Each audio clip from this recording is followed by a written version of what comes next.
Hello and welcome to this channel, and if you are the first time here, subscribe to the channel by clicking the subscribe button to see the latest technology videos. In this video we are discussing about Java server pages syntax. So we will understand the basic use of symbol syntax, that is elements involved with the JSP development.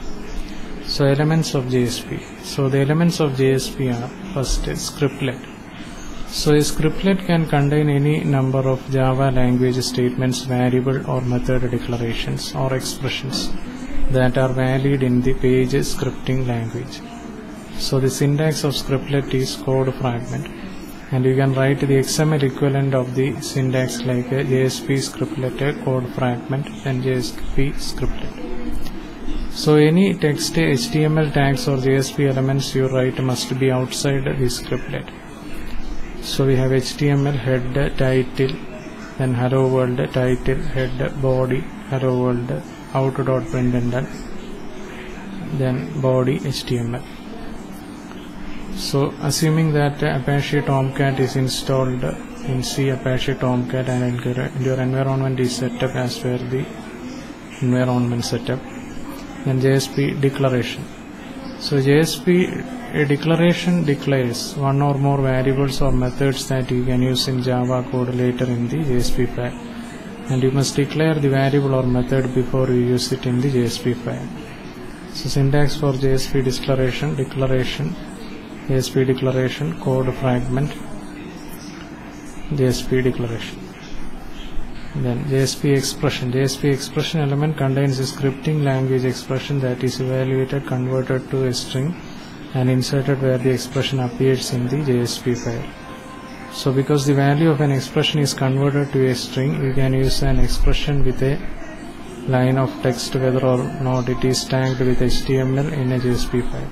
And the expression element can contain any expression that is valid according to Java language specification, but you cannot use a semicolon to end an expression.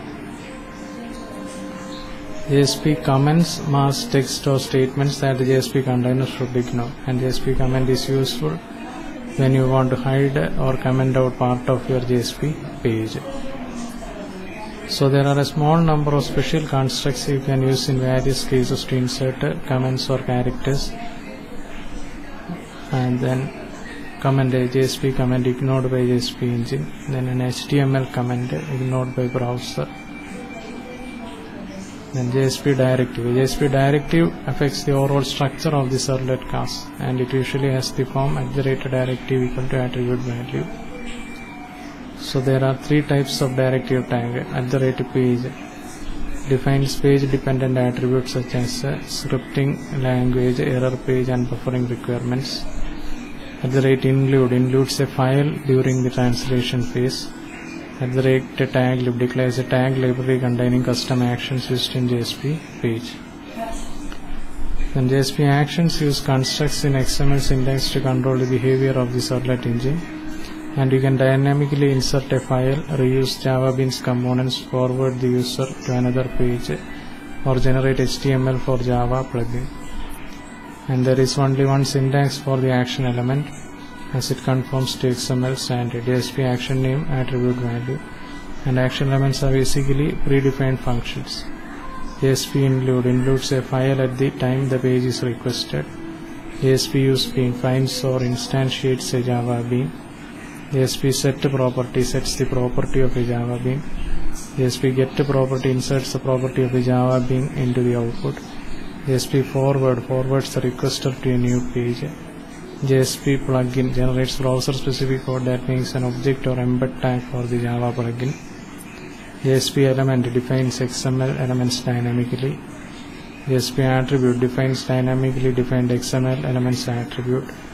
JSP body defines dynamically defined XML elements body. And JSP text used to write template text in JSP pages and documents.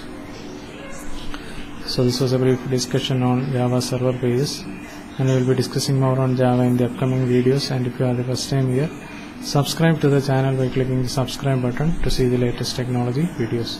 Thank you for watching this video. Bye for now.